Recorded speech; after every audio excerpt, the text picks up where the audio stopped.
has announced that a flying disc has been found and is now in the possession of the Army. Over.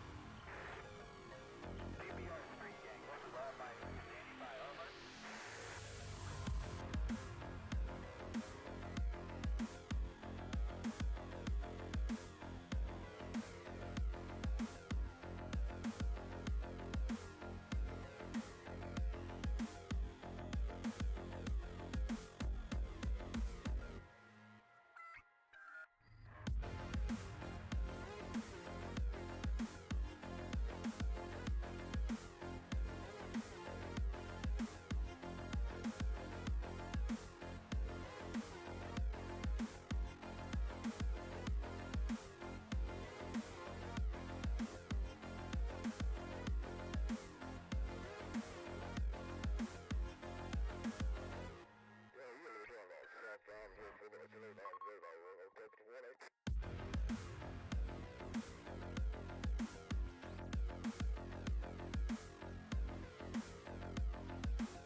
All right, let's get the microphone test out of the way here.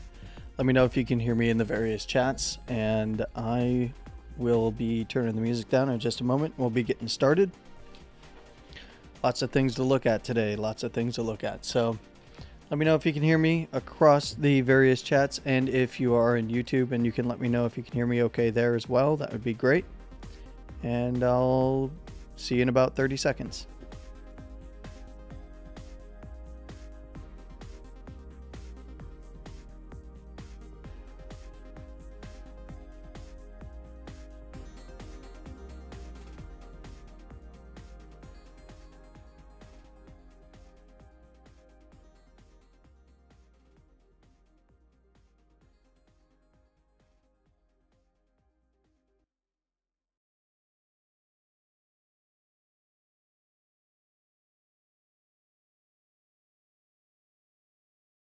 All right, we're ready to roll here. So let's get right into it. Hello and welcome to Market Madness Technical Analysis Live here on Wednesdays at Landy's Crypto Corner. I'm your host, Landy, and we're going to start off by taking a look at Bitcoin. We are looking at the daily chart. This is typically the Bitcoin in 60 seconds chart that you see in the short videos. If you are not watching those, you can find them on my main page under the Shorts tab. And if you aren't finding them in your feed, well, they tend to get buried pretty quickly, so I would turn on notifications to be notified. I upload one every day at about 7 to 7:30 p.m. Pacific Standard Time. And that's where I review some targets to the upside and downside based on the prior day's close, rather. English is failing me now. But let's go ahead and take a look and review kind of where we left off yesterday. So when looking at the main daily chart here with support and resistance levels, we can see that Bitcoin has backtested the weekly already here at around 28,100 or so to $28,000. That's also the Bollinger Band's upper first standard deviation. We can see that the basis band is now lined up at the daily support level just below at that 27,500 area. And that would be the area to look towards if Bitcoin does start trading and closing below this weekly at 28K. Then that would be the next logical area to step things down to around the basis band on the daily at 27.5 to the monthly below at around 27.2. If that area does start to fail, then I would look to the lower first at around $27,000 and then right back to the weekly at 26,750. Now, of course, that would start to endanger this last wick low area around 26.5. Where the lower second standard deviation of the Bollinger Bands is coming in right now, and likely will be hanging out around that area at close today if Bitcoin is closing above this upper first up here and this weekly.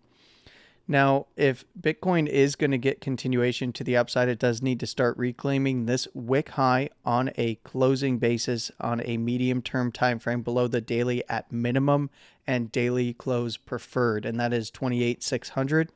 If it can reclaim that area, I would look for another drive up to this daily at 29K. We got that earlier today, so we did have that area, that target to the upside already fulfilled from that shorts video. If this area is reclaimed, then I would target the 29.45 set of dailies here to the wick high at 30,000 and possibly that weekly at 30,300. Now we will zoom out a bit because if we do see that 30,300 area start to get reclaimed, then I would start to target the daily, weekly, and monthly overhead resistance. Again, we had our one wick into that area. That is a very big area as there is 3 major time frame closes right on that area, and it is the breakdown candle on the monthly to basically set these new lows from the monthly time frame that eventually led to that major low down below. Above there, I would target the daily at around 32.4, and we can see that if that area does break out, there is another big area overhead, and that is the weekly and monthly area right around $34,800 to $35,000, low $35,000 area. If Bitcoin does breakdown from the current structure in terms of uptrend, and that would mean taking out this last wick low area at 26,500. I would target this area that was marked simply as a weekly before, but upon further looking at the higher time frames, the monthly, it is a monthly level as well. So it is a monthly close open swing. So it is a weekly and monthly level, very, very important at $26,000. Below there, I would be looking for a run right back to the lows at 25.1 to 24.8.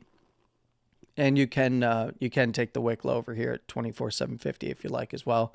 This is just the high side closes prior to the breakout to this big consolidation area that Bitcoin's been hanging out in for quite a while. So what I would say is, over the course of this week through Friday's closure and especially on Sunday, I think a lot is going to be decided coming into basically the back half of October here and start of November. When looking at the weekly, we can see that the weekly pivot for momentum is at $26,000. That is the big weekly and monthly level there. And if that area is lost, that would be, well, pretty bad. As you can see, the oversold zone is at $20,000. That's this area down here. This will update, of course, at the weekly close, so that number will be recalculated. We can also see that the overbought zone up here is reading at around $40,000. Now, this again will update at the weekly close.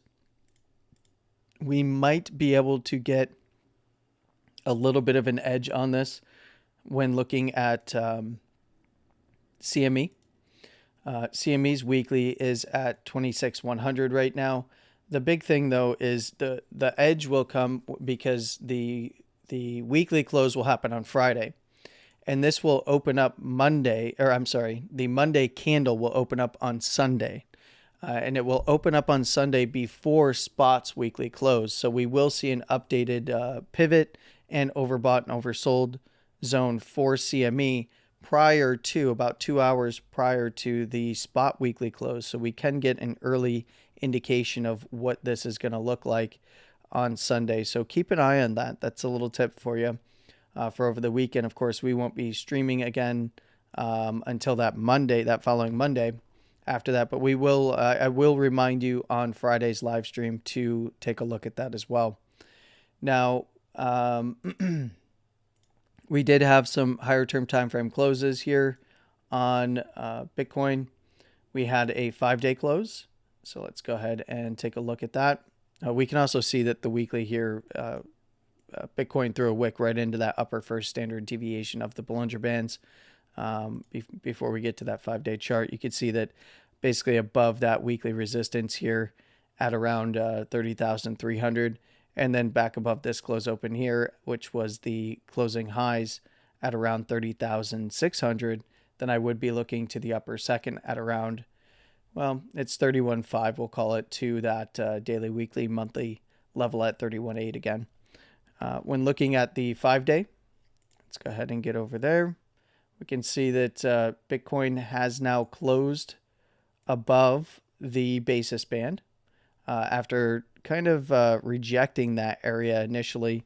It did get a slight close above back here in early October, and then came down to that weekly level at 26K. After losing that, move right back up above it, and then we've even we wicked above the upper first here, and then have retested that upper first at that $29,000 level today, in fact. So you can see that the downside lower first standard deviation is right there at about 26.2, providing a little bit of cushion should Bitcoin start to fall through these various supports at the weekly, daily, monthly, and then the next weekly there at 26,750. Then that 26K to that lower first area at 26.2 is really going to be the big area to watch.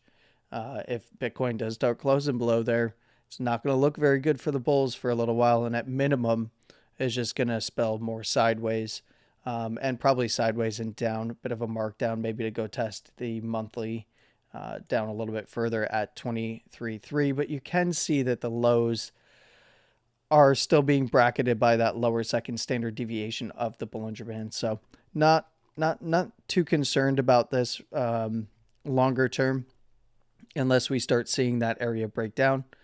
And we can see that the 5-day momentum pivot has updated to 26,300. So it is actually below the lower first standard deviation, rather, is a little bit below that momentum pivot. But so far, so good. It looks fine. It's trading about the midline right now of Stoke. We are not getting expansion, but we might see some expansion depending on where Bitcoin closes this next 5-day candle. If it does close it, especially above the upper first, we will see the etchings of expansion begin to the upside. But it's not really until you see closes above the upper second, which is there at 30,500, just above that weekly at 30,300, that we would see more aggressive upside expansion. Or in this case, we might see a little bit more aggressive downside expansion should Bitcoin start closing below the lower first, as it is a bit of a range here. So, and considering that it'd be running from one upper first to the lower first, you might see expansion reflected. But again, until it's below the lower second, not really looking for aggressive volatility outside of what the Bollinger Band range is painting, which, to be fair, is fairly volatile and makes for some good trades. That upper second is there at 30,500 with the lower second right there at the lows at around that 24.7 to 800. So big range there, but it is a 5-day. So when looking at the 4-day, which is going to close with Friday's candle, we can see that the 4-day is showing a momentum pivot of 26,630. We can see that the overbought zone has updated rather to around $34,000. I suspect that if Bitcoin continues to hang out in the strong half of the bands, that updates to somewhere around the 31.8 to 32.4 overhead. And when I say strong half of the bands, I do mean a 4-day closure above this 27.2 basis band on the 4-day, which is that monthly. And that was the big area that we were talking about, 27.2 to 27.5 above there. We're looking to the, 28 to 28.4 to 6, and then 29.4 to 5, and then 30,300. So that's kind of the big upside area. And then, of course, breaking down below there, you've got the 26,750, 26K, and then 25.1 to 24.8 to the downside. And again, lower second standard deviation starting to swoop right into those lows there. It is a little bit lower than that support area, to be fair, for right now. But if Bitcoin does start closing back above the basis band here, which is 27.2, keep that in mind by Friday's closure. Then it will close on Thursday's candle, so we will talk about it on Friday. So my apologies. But we should see this, come right into that low wick there around that 24.7 to 8. To be fair, it's only like $30 under 24.7 right now, but it would be a little bit better look on this when it does, and if it does start kind of curling up into the wick low here. It would provide a very clear if-then area to the downside. So basically, it's either going to bounce or break down and expand to the downside in that case. And same for the upside here. You can see upper second standard deviation has been wicked into. That is sitting just above these dailies at 27.4 to 5. Closures above there going to look really good, especially closures above that upper second to at least go test further up to the weekly at 30,300, and then that 31.8 and 32.4 very, very big area overhead. 3-day is starting to get expansion to the upside. That is going to close today. So this is just kind of getting rolling. You can see the nice pinch on the Bollinger Bands here. So the pinch on the Bollinger Bands here down into this consolidation, regain the basis band here, and then a close above Well, a close above 28,100 would do it today.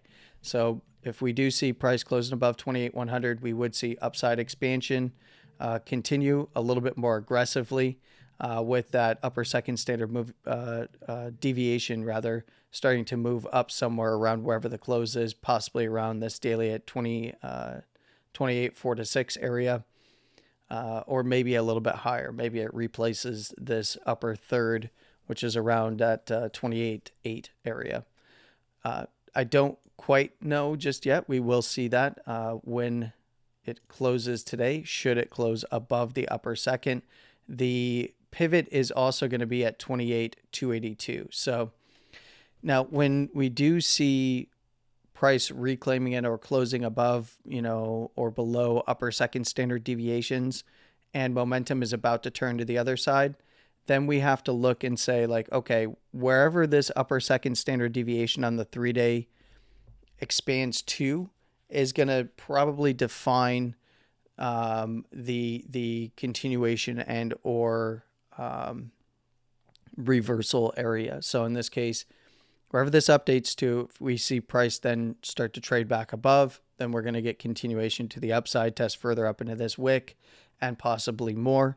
But if price starts trading below that upper second standard deviation, then it's likely going to be at least a shorter term reversal. But above the basis band to that lower first at $26,000, looking very good on the 3-day right now. And I would expect it to defy whatever this pivot starts to update to, even if it does get an initial cross to the downside. We can see that the 2-day is already crossed to the downside, and this is pivoted at around $29,000. But Bitcoin is in the strong half of the Bollinger Bands. It pushed up through the upper second and into the upper third and even above there on the 2-day, found support on the basis band again, drove up to the upper second.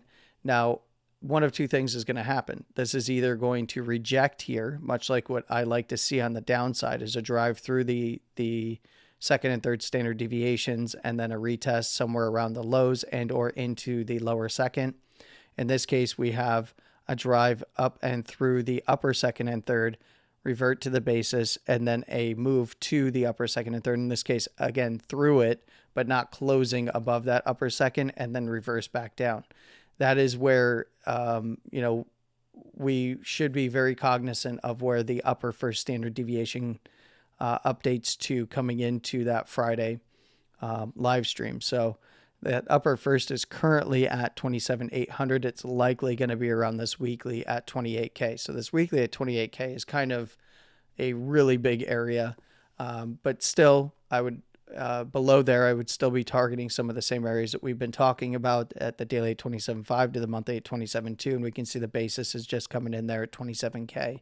And then 27K to that weekly at around 26,750. Fair game below that monthly. And realistically, it's not really dangerous for the bulls until we see closures below that 26.5 region. And then we start looking at those downside areas. Lower second is actually well above the actual wick low and closing low down here, coming in at that 25.5 area. Now, when I say well above, that's all relative. I mean, this is, roughly an $800 move back down to the lows, but it does provide for some cushion, as I've noted many times. If you didn't already know this, the second standard deviations are going to define your continuation when closing above, at least for the next candle, even if it's on a wick basis and or a reversal zone. So that's kind of what we're seeing on the top side here. If Bitcoin can push through, though, that would look pretty good for the bulls to go test up further. And that upper second right now is at 28,600. So basically get that above that wick high over here at 28,613. Start looking good to go test further up. Below 28K, well, watch those downside supports, in particular 27.5 to 27.2. You can give it some room to 27K as well if you like. When looking at that daily, we already spoke about this, but that basis band, I will remind you, is right there at that daily at 27.5. And the lower first if we did see that area breakdown along with the monthly, that lower first is coming in at 27K. So we're getting multiple time frames where the important areas are starting to align with each other on the downside. So on any retracements, you do want to see those areas hold. Now what we're going to do is we're going to pop over here to our chart that has our volume-based map. And we're not going to look at the map right now. What we're going to do is we're going to go to the daily and we're going to pull a fib. And the main reason we're going to pull a fib is to make sure on this particular move that there is confluence from wick high to the wick low with some of the areas that we just spoke about. And we can see that the area right now when you're pulling wick to wick that Bitcoin needs to hold is at 28,260. And we can also see that this was an area, this is the 50%. This was an area that was pretty rejective. We do have some areas where this rejected in prior price action on the move back down. We see that it got close a few times here on the way back up on the nice bounce of mean reversion there. Wick through, wick into, and then finally a close through, and then we've got wicks down into it. So this is this 50% level is a fairly important SR flip area. I would still give it room to the closes at around 28K. So the 382 you can see is coming in at 27,850, and the 27,850 area is going to be above the daily basis and that daily support area at 27.5. So that is good. That would be fine to see Bitcoin pull back there. You don't want to see closes back under this high right here, which is coming in at around 28K, right on that weekly. But a wick or two in there, maybe a quick reversal around that area, fair game. Still, we can see that 272 is right there at 27,470 or so. So basically right around that daily at 27.5. We've got the 191 coming in there at around 27.2. Now, the origins of this move being 26.5, of course. If that zero is broken, then we're looking lower, right? If Bitcoin can start closing candles back above, guess where? 28,600. In this case, it's a little bit higher here at 28,671, so almost 28,700. Then we can start looking back up to that 786. It's coming in at 29.2. That's fair game to the 888 up here at 29.6. So that's your 29.4 to 5 areas bracketed between those two fibs on this particular move up. You can pull the entire move here as well if you like. And if you're pulling the entire move, this is where we get a much clearer picture of the move up when taking into context the entire move off the low. You can see big area that's been back tested here is also a 618. The 50% is at 27,450, right around that daily area at 27.5. You can see that this was a good support resistance area over time. We've already had this big 50% reclaim, and we did even test down to the 382 on this particular move with a little bit of a deviation as well. So a move back to the 50% at 27.5 would still maintain good structure. And then in this case, above $29,000, which is right around the daily lows here, then we're looking further up to go test the areas that were just tested there, 29.45, 30K, maybe even swing that 30,200, which is right by the weekly at 30,300. So I think that point's pretty well clear here. And we can go ahead and move on to the volume map on the lower term timeframes. Of course, remember this volume map has been built over time. It does have the origins of this particular move at $26,000.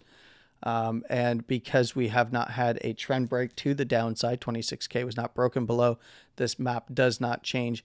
Technically, you can run it all the way from the lows, from the original trend change. That is unneeded as we were looking at the trend break to higher low, and that is what's mapped right now. So this is just the high volume highs that are put in on the way up, as they should act as support on the way back down. Now, we do see on the 15-minute chart that we are trapped in a very, very big area, but we can look at the interaction between the previous areas, right? We had high volume areas, highs that set up swing fails that once they get broken above, then should act as support. And in this case, we see a mark up, hold that area of support, hold that area of support, move up, found resistance at these previous highs from the move up. And again, that's this area over here from those high volume swings. A little bit of a deviation here. Reclaim, move right through, and then found support on this area at around 28,000. Once 28,000 was kind of gotten above here, we did see a new high put in. So on the 15-minute close up here to the next candle's wick high. So that is going to be 29,418 to $30,000. There is some lower term time frame areas to be aware of in here as well that we pointed out in the last stream. But right now, things are just kind of consolidating within this area. So it does have quite a bit of room. I would give it room all the way to 27.8 to 9. On the low side to 28K. And then on the high side, we're looking at 29.4 to around $30,000. So about a $600 range to the upside as overhead resistance and support area. The big primary support area being this, well, we can call it like $100 to $200 zone because that is 28.62 to around 27.871. So it's about a $200 support zone down there, in addition to the supports just below it.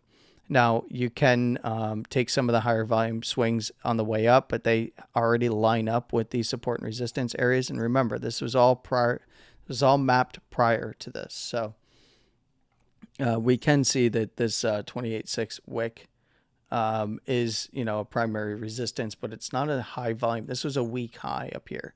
This was not a very high volume high. The higher volume came in underneath it at that 28.62. So because this was a weak high put in on much lower volume than what got it up here to begin with, once it was reclaimed, you see blast off through it. And now we're seeing that bigger high volume area at 28K holding up quite well. That does mean that if it is lost and closed below, then we start looking at those further downside targets. So what else? Oh, we did have like a lower term time frame. This was was it this guy here? Yes, it was. So it's like right at 29K, just about there.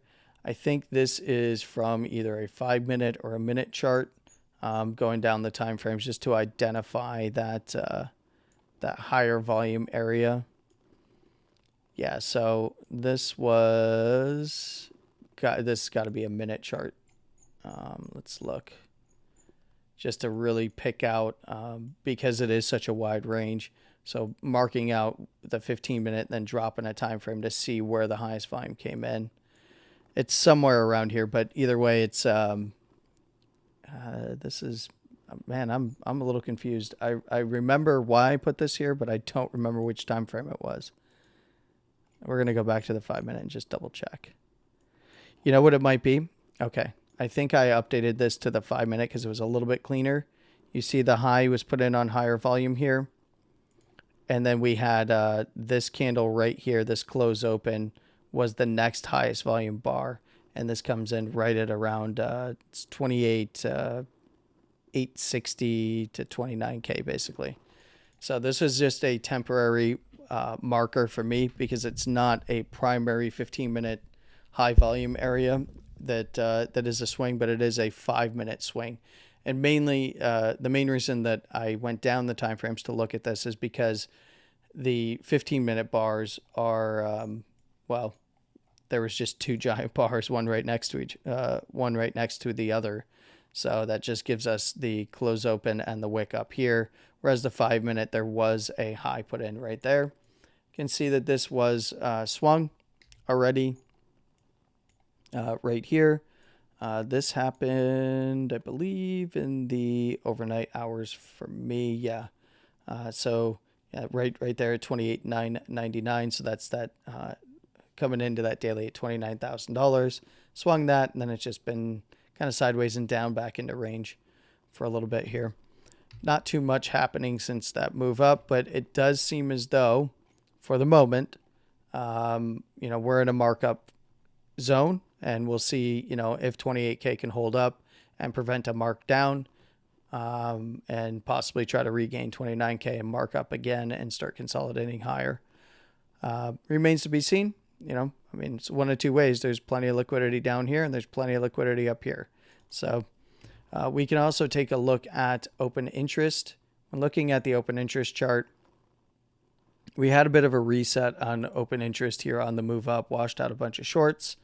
And then open interest reset, it got up to, let's see, on the closes, it was at about 9.27 billion. And then, wiped out on a close all the way down to 8.45 billion. It has been ticking up ever since. And one of the things that I will note is as it's been moving up, funding has gone on the highs, went negative, and then when it dipped back down, of course, went positive, and now it's just slightly up, and funding is dipping negative again. So that means shorts are trying to recover in this local zone after kind of getting blown out. They didn't get as blown out as you might think, though. When looking at liquidations, much as we did on Monday's stream, it was a big bar of liquidations, but it wasn't anything absurd. It was like $100 million in liquidations across all exchanges for shorts, which is not, that is not a, $1.6 billion wipeout, right? Okay. That is a lot more positions repositioning and or profits being taken and positions being closed, stops being hit. And yes, there is liquidations off the back of that, but we also saw in those same candles, longs getting liquidated in this case at around 13 million. Now these numbers are not complete, and it was just for this hourly, right? We did see prior liquidations of shorts before that big giant bar up, so we already saw 13 million in liquidations on the move to around $28,000, and then the pop to 30,000. It yielded about 50% more, or 100% more in this case, rather, in short liquidations, but relative to the move in OI, it was kind of a nothing burger. That tells me that right now what we're seeing with funding is shorts repositioning to kind of bracket. And most likely, a lot of these shorts were long in the market. Okay, I do want to point that out. Most of these short positions are probably hedges. And this is where we can get rid of predicted funding. It's almost never correct because it usually will shift. And I would tell you not to expect predicted funding to ever become the actual funding. The reason why predicted funding is there is because it's basically a live metric of what is going on and the underlying contract positions. And once it closes, then it's all aggregated. So, you can look at it to kind of get an idea, but because it shifts so quickly as price moves, just go off the closing aggregated funding rates. We can go here and what do I want to do? I wanted to grab OI with, so we're going to do aggregated OI with the funding in the same chart here. And this is just Coinalyze. So you can see that as OI was ticking up on this way down, OI is ticking up and funding is going negative. That's usually indicative of shorts. Now, price is being pushed down and we see that OI is heading up, funding is going negative and sideways OI and then up, and funding went negative. Price moves down, funding flips positive, but we see funding flips positive as OI is being taken off the board. So this is, shorts that we're shorting up here at the local highs around 29, then are exiting positions as long positions then shift. We got a little bit of a move up, and then short positions are coming back on the board. Now, short positions are coming back on the board, but more longs are coming out of the market right now. There's not a lot of appetite to trade this area until one side or the other breaks. I can tell you that right now just by looking at the exchanges that I'm trading on. So there doesn't seem to be a lot of appetite until we either see a move above 29 again or a move below 28. I can tell you that just from my current daily trading experience yesterday through today on the actual positioning trade charts and looking at the books and the DOM and the depth and stuff like that. So not something that we regularly check here, but let's get into some more fun stuff though, because there's been some bigger moves. We're going to actually go and take a look at gold to start. And gold is doing quite well. It hit our target to the upside here. And that target was the upper second standard deviation area. And, I was looking for somewhere around 1960. And we got that. Wicked right into it and a little bit above there at the upper second standard deviation. Got to around 1962.58. So I was off by $2.58. But of course, that was just a general, area to be looking at. And that's this high over here around 1952 above there, looking for the upper second around that 1960 to 65 and kind of split the difference there. Very nice. If we do see gold close above the upper first here, and especially above this 1932 high here, or close open high, I should say. Yeah, I would expect this to push 1960 and higher again, especially if we see a close above 1952.95. So if we do see a close above there, then I'm looking for, a move back to around that 1960 to 65 region and then up towards, we've got 1970 to 75 and then the highs up here around 1980 to 1990. Now, if we do see price trading back below the upper first at around 1919, keep an eye on this low wick here at around 1908. Below there, then I'm looking right back to 1900 to 1890, and then the basis again at around 1880, possibly lower to go test 1858 to 60 again. This looks as though it wants further upside though. I don't know if it's going to get it after a nice big move from the bottom side of the bands to the top. I would kind of expect things to cool down a little bit. 1885 is going to be the daily pivot. What's the 2-day looking like here? It's going to close today. 1815 looking very good. If it can close above the upper first, it's probably going to test, 1980, which is the upper second standard deviation. Might take a little bit, but that upper first right now is at 1940. So if we do see a close today at 1950, where it's trading right now and or above, I would generally be looking for this to play out to around, 1960 to 65. And then the next big area would be that 1980 region. Basis band is coming in at 1900. Already called that area to the downside on the daily there to keep in mind. Nice momentum upswing here, 1815 being the pivot there. 3-day, we're looking at nice momentum upswing, 1821. 4-day, we're looking at, that's going to close today as well, 1868, going to complete its cross back to the upside. And this is the upper first standard deviation area. So, I suspect this is somewhere around the same area on the 5-day. We'll look in just a moment, but big area that was expected already. Yep, upper first, same area, 1960. On the 5-day here, 5 days looking up above 1873. Bullish divergence as well on the RSI if you didn't catch it on the 5-day and weekly here, and it should be fairly close. Oh no, the 5-day already updated, so the pivot's going to be 1873 on the weekly, which it's looking like it's going to close there, and the 5-day, so it is the same. My apologies. Looking very good on gold. I would not be surprised on like some of the lower term timeframes to see maybe it puts in a high here and consolidates a little bit, but it's been really strong. So 1954 is the momentum pivot there.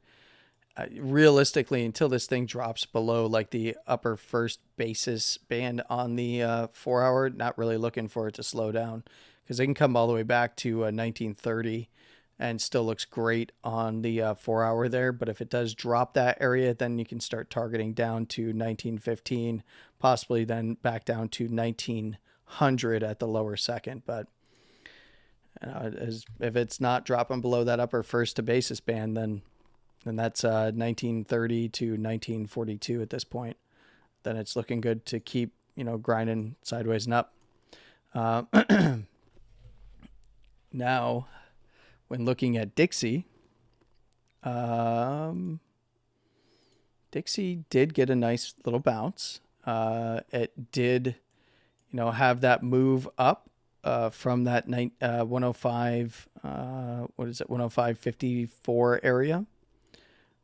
Lower second standard deviation all the way to the upper second, found support on the upper first and drove towards the upper second. And then now it's gone sideways and back down to the lower second, and it has moved to the upper first. Now, what I will tell you is it might still try for this local high around 106.78, but this is what I'd like to see for a bearish setup, because it is moving to the upper second, upper first, and upper second around that overhead resistance. If it does not break above, then we are not looking for further upside. Then we'd be looking right back to somewhere around these lows, which is coming in at the 106 region, and then below there, 105, upper 105s, or the strong half of the 105s, you could say at 105.50 and above, and then possibly endangering this low down here at 105, 54. So the daily is also still a setup for a consolidation. We did see the lower low structure break here, but not, it's like right on the edge.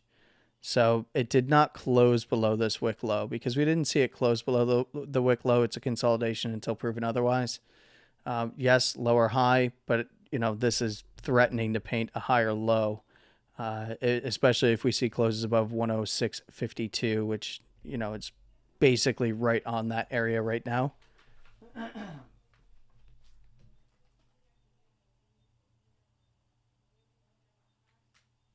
Sorry, I had to have an intercom system, and I realized that the intercom was on and you could hear people in my house talking in the background. So let's see here. Yeah, daily's trying to turn its way back up as well, so I would not rule out a shot back at the local highs either for Dixie. So 105.91 is the momentum pivot. And you can see that the upper second standard deviation, should momentum shift and we see Dixie close back above the upper first at about 106.70, then I would start to target that 107 area to the highs here at 107.15, possibly even a move to around that 107.34 high. And it could still push higher. It could still push up to that 107 80 to 108 region. But, as it stands right now, the weekly still looking downside angled for momentum, but very, very strong.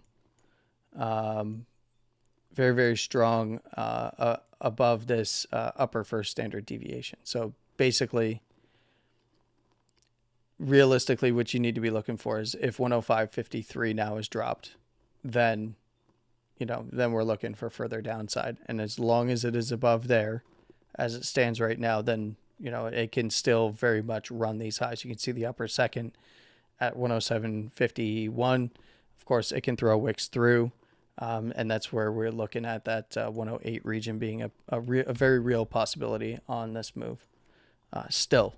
So I know there's a lot of people looking at Dixie possibly, getting much further downside right now. We'll have to evaluate that coming into Friday's close, though. That's what I would be looking out for. To put it really simply, just pay attention to the local low at 106. to the local high at 106.80. So that's what I would be paying attention to until we see Friday's close. So 106.02 to be exact, and 106.78 to the upside. So those are the areas to watch for Dixie. And I'm actually not going to go through traditional markets today. We will glance at it real quick, as I do have some other things going on. That's why in my description I've only really put the where I'm talking about Dixie, gold, and Bitcoin for today. Markets are pulling back. We can just glance at them really quick. I'm not going to do any kind of in-depth analysis. Got a deviation above this resistance here into the upper first and second zone in between the two. And mean reverting back to the basis is fine. 33,633 all the way down to the lower first here at 33,334. It can even come all the way back down to the lower second, no problems, at 33,300. For Dow, it's got a drive of a continuation drive of bearish divergence there, otherwise known as a hidden bear div, which would, if this is going to change its trend, which it technically has started to do, then, it's going to have to basically come back down and probably swing around the lows, set a higher low, and start to march its way up. That's what bulls want to see anyway. We've got the same thing happening with NASDAQ here. Mean revert back to around 14,900 to 14,700 is fine. You can even see down to that lower first at 14,650. And below there, that's, running the lows again, but we now have the lower second standard deviation, which typically acts as a either reversal or continuation area. And in this case, I would be looking for, it got expansion on the way down. I would look for those lows to hold up, to be quite honest. Maybe a swing of the lows if it got there at 433. Otherwise, you're looking to the upside around the upper second at 15,300. If it can hold, 1,500 or 15,000 rather, to, 14,900, then it's actually pretty darn bullish, to be quite honest. And I should, point out that on Dow here to the upside, we're looking at 34,150. Above there, it's looking good to go test around, 34,450 to 5, at that overhead resistance again. Looking at SPY, SPY is doing the same thing. Let's get rid of these volume bars. They're really annoying. When looking at traditional markets and looking at the daily that up close. Sorry about that. Upper first, move through it, closed above it. It's more about closing sideways and then the first standard deviation coming down right on the open, mean revert back to the basis. This has room, if it does break below about 430, 430.06, and we're looking down to the lower first there at 425 again, and then possibly 420 at the lows to swing those lows at the lower second. This had expansion to the downside. We're getting contraction. The one dangerous thing about this is because it was a range that then expanded to the downside, we're seeing it recontract, is that this could be a markdown phase that could lead to further downside expansion on any closures below the local low at 420. I still wouldn't be looking like egregiously lower, but that is, it could become a very bearish setup. Now, the flip side of that is if it does come down to either the lower first at 425 and the lower second at 420 and bounces to the upside and takes out the upper first, upper second, we're going to see expansion right back into this range here, this 432 to 452 range. And in this case, if it can hold above the basis, perfectly fine at 430 to try and take out that upper first at around 434. Above there, we're looking to the local high again at 438, 440, possibly taking that wick there that it did not quite get to this close here, but above the wick there, you could see it taking at 438.64. And if we did see expansion above that upper second at 438.34, then, and a reclaim of that close, then I would be looking to the top side of that candle to this low around 440, 445 or so. Yeah. And that's going to be pretty much it. Not too much else. We will definitely be following up with traditional markets on Friday for sure. And as it stands right now, though, I do have some things to take care of today, but if you do have any questions really quick here before I get going, go ahead and let me know in the various chats here. If there's anything that you want me to take a quick look at, I'm more than willing to do so. I do have about 10 minutes. Otherwise, I will, if there is no questions, I will wrap things up. Let me go ahead and get music rolling back on here so that it is not just me searching through chats with nothing going on in the background here. Helps if I hit the right buttons, huh? All right, so we're going to go with, well, I was going to do this here. Okay. Let's get some tunes on just for a moment while I look through the chats here.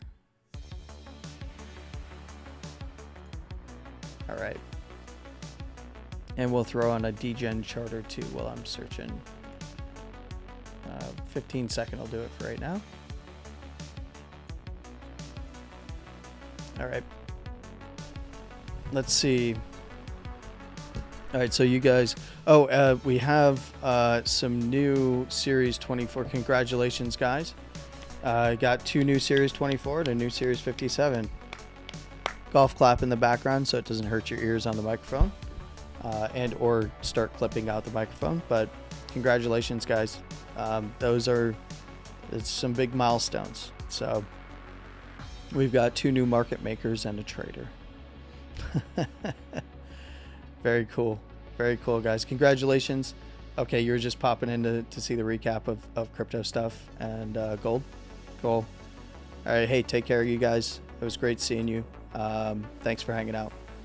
Jimmy, can you cut that Parsec stream over there because it's lagging all to holy hell. Yeah. All right, let me look over in where did YouTube go? Let me look at the YouTube chats here. I've got quite a few people here. You know what? You know why there's not a lot of people chatting, guys? There's a lot of concurrent viewers that I'm seeing on the management screen over here. So if you are viewing and you'd like to hit me up in the chats, you do need to be subscribed. The main reason why I did that is, well, one, if you'd like to support me, go ahead and subscribe and come on in and chat. There's obviously no cost. It's not the monetary subscription side of things. It's just a regular sub on the YouTube channel. But if you want to be able to chat, I did have to implement that as pre-stream. I was just getting bots invading the chat. So now it's basically, if you are subscribed to the channel, then you can chat in the live stream. So if you are not, and you're wondering why you can't chat, go ahead and subscribe and jump in there, ask some questions. Hello, Jedi. Hello, Roka. How are you guys doing? I know there's more of you guys here, so some are just listening. Yes, it is pretty quiet in the chats today. Let's see. Guards on this side. Yeah, man. Just so you guys know, if you're not familiar with FINRA exams, the Series 24, these are not like you're not managing a firm, but Series 24 is, generally considered your market maker's exam, and then Series 57, kind of like your charting and technical analysis exams. Look, there's a ton of crossover between the two. So, but if you are in the certification and licensing world on the financial side of things, and you work and or want to work for a trading firm or a prop shop, if you like, often they're called prop shops. It just kind of depends on what you're doing in those particular firms, kind of dictates what you're calling it. But in this case, those are serious exams, and it definitely means that those gentlemen who have obtained those licenses and passed those exams are well, they're on their way up in that particular world. So congratulations to them. So yeah. So I did, yeah, okay, I've got a question over here as we're taking a look at yes, this is the degen chart. It is the 15-second. I know some of the guys on YouTube, for those of you that are not on the YouTube chat, some of the guys on YouTube prefer the 30-second. Yeah, they don't want to be that much of a risk taker. So in any case, yes, I got this question. You're basically responding to me from what you saw me posting on X. Okay. When options are available for Bitcoin in the United States, and in this case, the options would not just be, options directly on Bitcoin. There will be options on any approved ETFs. You're going to hear me talking about options a lot, and we'll be taking a look at the option spreads and what's currently going on in the market regarding the Greeks, and what it's going to be the primary driver of Bitcoin going forward in terms of liquidity, for sure. You're going to have a lot that are just buying and holding the ETFs and then taking options on the other side and or bracketing. And that's where there's going to be a lot of liquidity in those options markets. And I'm excited about it. And we are going to primarily be talking about that because that's really where, you can get on these exchanges, these Wild West exchanges, and degen trade all you want, but most of them are moving KYC. Why not have the flexibility to buy contract? When you have a traditional broker, you will then have the flexibility of buying the ETF, position yourself in the ETFs, which will be redeemable for spot anyway. And then you can take options to hedge on the other side, or you can just go the pure options route if you're just looking for fiat gains and you're not looking for accumulation of ETF shares that then can be convertible or redeemable. The nice thing about having shares and options that are hedged to both sides or bracketing what your positions already are is when you own those shares of an ETF is you have leverage for loans against your portfolio holdings. You also have options of taking that, those ETFs when they're spot and redeeming the underlying asset, which is pretty easy to do. It's not like gold, where now I have to take shipment somewhere and then pay for storage, right? So it's a much easier asset to redeem. You just get a cold wallet, you redeem it, and work out the wallet addresses and all that good stuff. So you're gonna get only, I'll be honest with you, you're probably gonna get just a fraction of the overall ETF shares redeemed via clients, right? You're gonna have the creation and redemption process primarily happening on the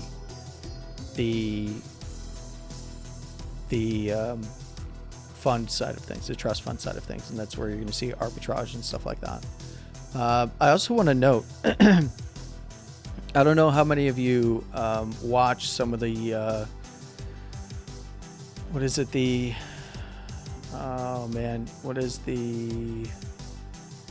aggregator of large movements of coins? Why can't I think of it right now on Twitter? Whale Alert. Okay, so if you are paying attention to Whale Alert, one of the things that I have noticed, and I have yet to go back and look. So like you see that there was, movement of $85 million worth, or 3,000 Bitcoin was moved to Coinbase. And then we've got about 185 million or 6,552 Bitcoin that were transferred from an unknown wallet to unknown wallet. One of the things that I have noticed that has been happening lately that I can give you a little bit of insight on, but I cannot corroborate directly with data. Maybe I'll see if I can find a way to do this. But the last few weeks, every time we've seen big inflows into of Bitcoin into Coinbase, we have seen price move up. Now, one of the things that I also spoke about on Monday is there's a lot of OTC deals going on right now, and I do think that Coinbase is facilitating that. So and then we've got large movements across a lot of wallets right now. So, there is some bigger stuff going on behind the scenes that I already alluded to on Monday. And OTC is seeing a lot of positioning, especially after what happened last Friday. So, there's a lot of prep going on right now, and I do want you guys to understand. For those of you that already work in this world, you already understand this, but there is no incentive for any of these, any of these big funds and fund managers to depress the price of Bitcoin they want to get their buys. There's this big conspiracy theory that they want to get their buys in at specific price levels. They aren't using their money. They're using client money. So whenever the spot Bitcoin ETFs launch, they are buying at market price. They don't care. Their money is made from arbitrage between the creation and redemption process, fees, which is part of that as well. And then, keeping assets under management. If you depress the price right before you launch an ETF, that's not a good sales tactic either. And everyone right now is ramping up with sales calls. Hey, they're calling clients. Hey, there's obviously at some point there's going to be an ETF launched for Bitcoin, and our digital asset strategies are this and that. These calls are happening week in week, and they're intensifying in terms of their frequency to clients, and management training and all that stuff. So just understand that it's not a good look if you're like, hey, guess what? This market just crashed to nothing. Want to buy it? That's not usually what they would want. Okay. You can come up with conspiracy theories as to why they would want to do something like that, but it's just not realistic. Just to let you know, if you ever see stuff going on so-and-so BlackRock wants to accumulate at 15,000 again. That's why it's going to go there. They would rather accumulate at 12 than here. Anytime you hear that is really just people talking out of their buttholes, because that is just not the way things happen.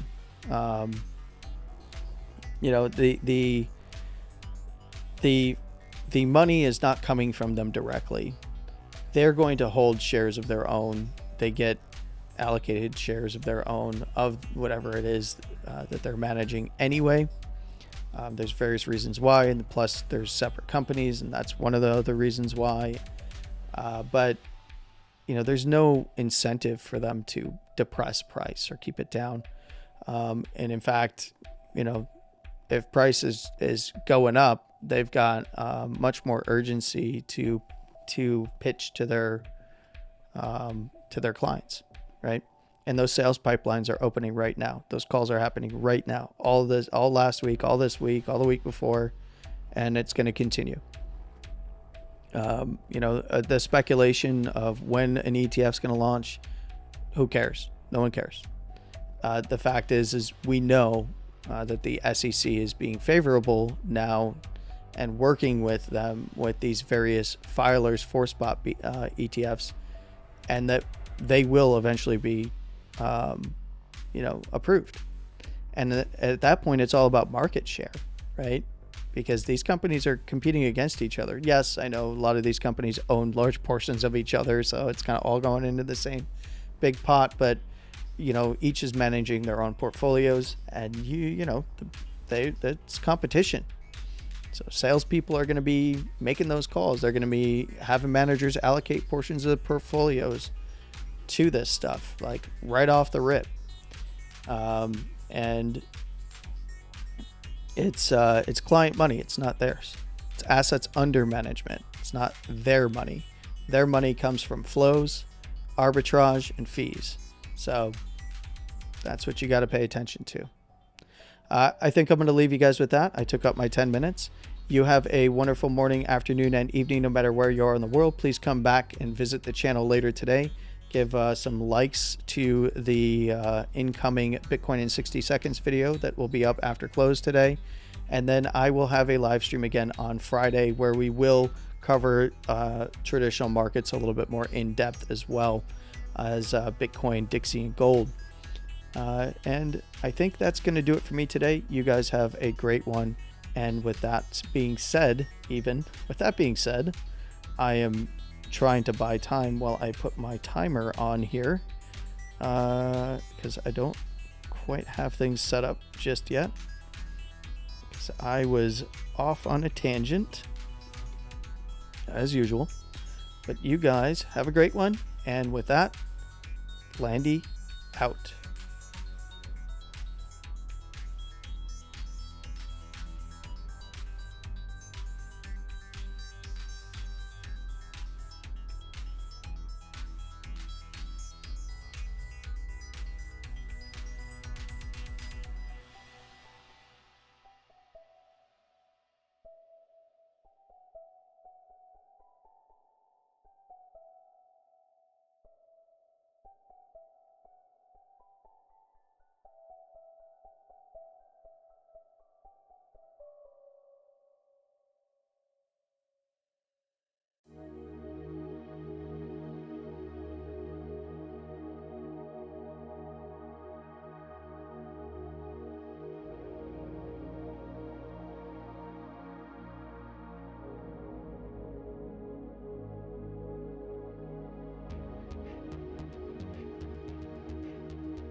go! Trading Lord, it's time, baby! You wanna pull up on me? There ain't no way to hide in this ring. Come on, let's do it right now, Trading Lord, right now! What the is your problem? Come here. You ain't got nowhere to run now, bitch! Yeah, go back to your corner! November 24th, get bitch! November 24th! You ain't got nothing! You ain't got nothing! I'll see you there!